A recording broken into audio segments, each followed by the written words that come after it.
avec 3 matchs à regarder ce soir, notamment en principal. Paris qui gagne 4-1 contre Amiens.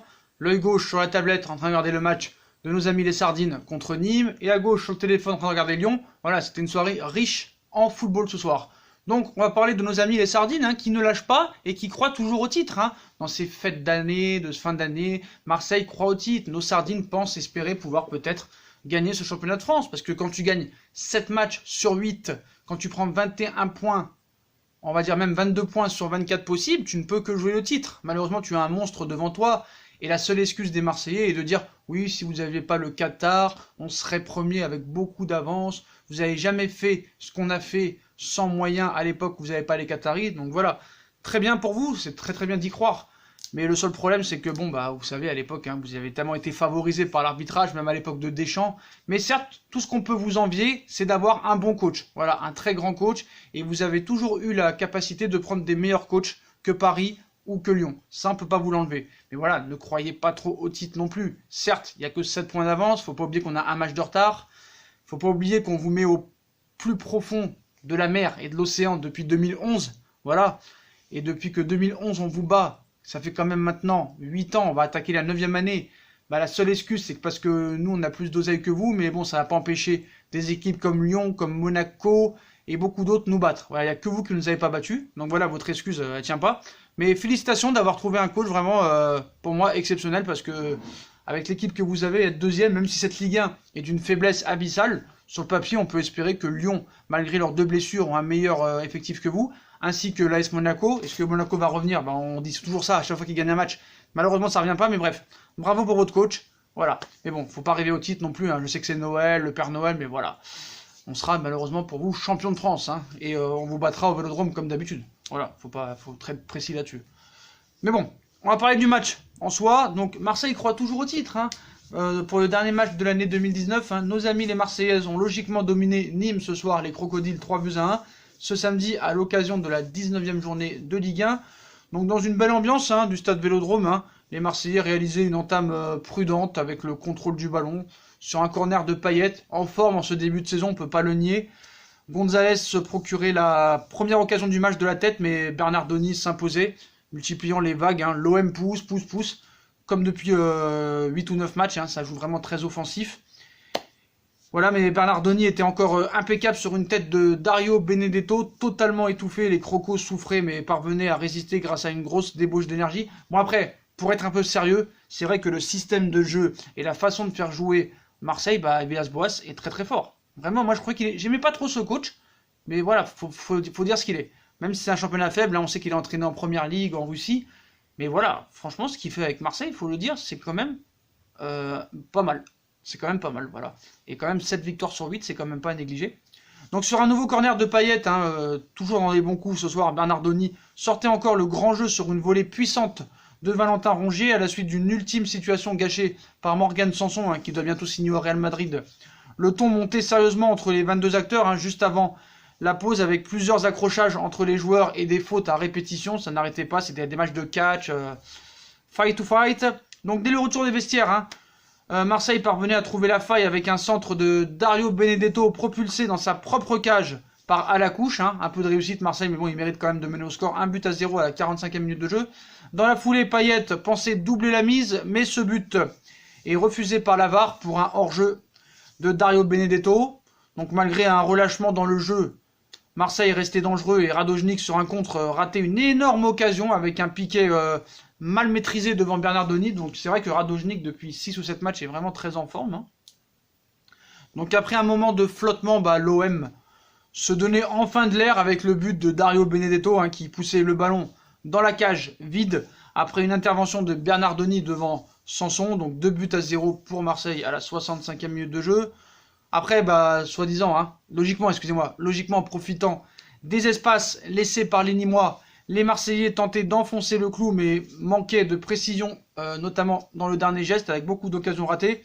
Et à force de tenter, Payet réalisait un festival avant de marquer d'une frappe surpuissante.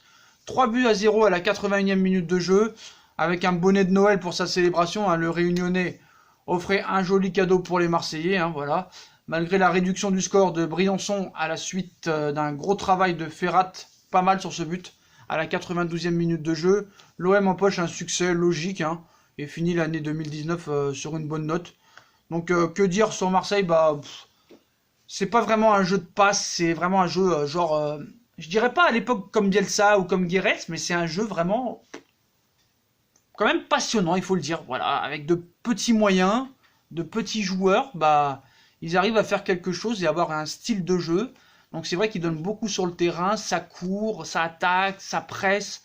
Voilà, il y a quand même 59% de possession de balle ce soir pour Marseille, 485 passes, 19 tirs au but, encore une fois, 9 cadrés, seulement 8 fautes subies. Donc voilà, je pense que vraiment, à part vraiment un effondrement, ce qui est possible, hein, et un retour de Monaco et de Lyon, ça va dépendre un peu du mercato.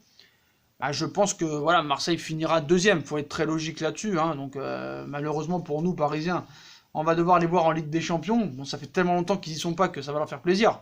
Mais au moins on pourra rigoler pour leurs prestations. Parce que je pense que s'ils tombent contre des grosses équipes, on va rigoler. Donc Dimitri Payet quand même qui est l'homme de ce début de saison, hein, en l'absence de Florian Thauvin qui devrait revenir le mois prochain. 15 matchs cette saison, 6 buts en Ligue 1 cette saison.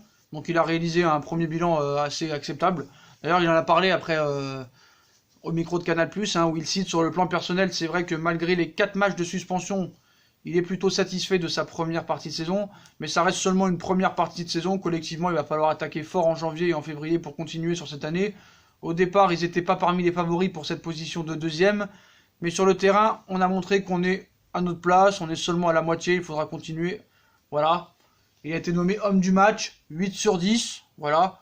Alors, est-ce que le retour de Thauvin peut les renforcer ou peut peut-être les handicaper? Parce que je suis désolé, quand Thauvin était sur le terrain, c'était pas exceptionnel. Et c'est depuis que Thauvin est blessé que Marseille enchaîne les victoires. Ça, faut quand même le préciser. Thauvin qui est soi-disant le meilleur joueur de l'équipe.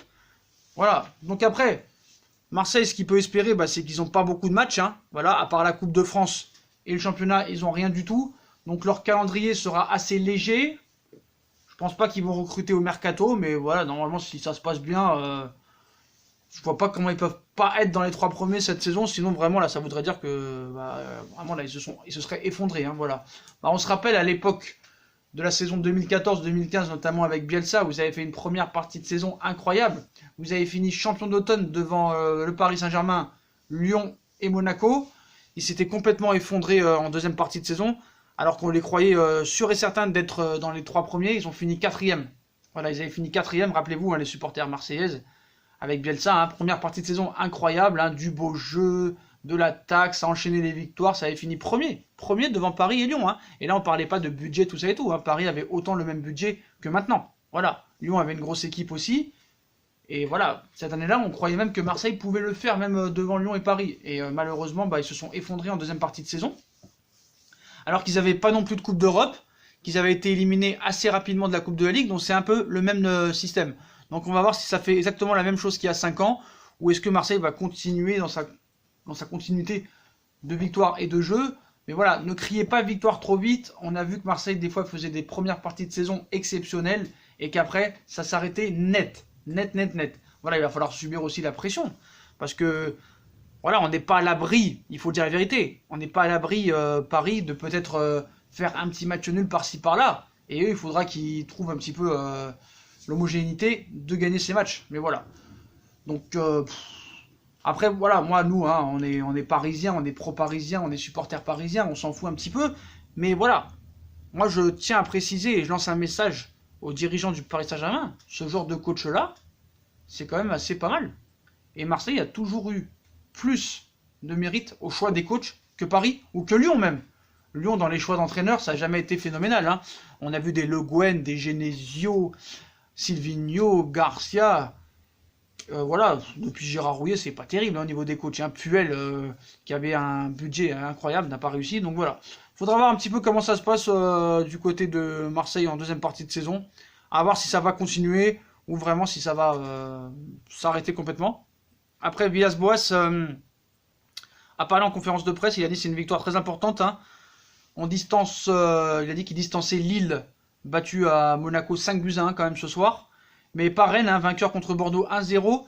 qui sera notre premier match de Ligue 1 en 2020. Ils vont désormais surveiller cette équipe, mais la victoire de ce samedi est du coup très importante. C'est vrai que Rennes ne lâche pas, hein.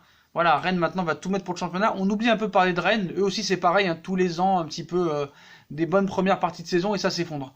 Donc voilà les postos, donc victoire encore, hein, 7ème victoire en 8 matchs pour nos Marseillaises là, qui vont croire plus fort que jamais au titre. Donc voilà, quand même 22 points sur 24 possibles, donc voilà, rendez-vous au Vélodrome hein, pour une petite déculottée, ce serait pas mal. Puis si vous voulez croire au titre, hein, vous avez le droit de rêver les postos.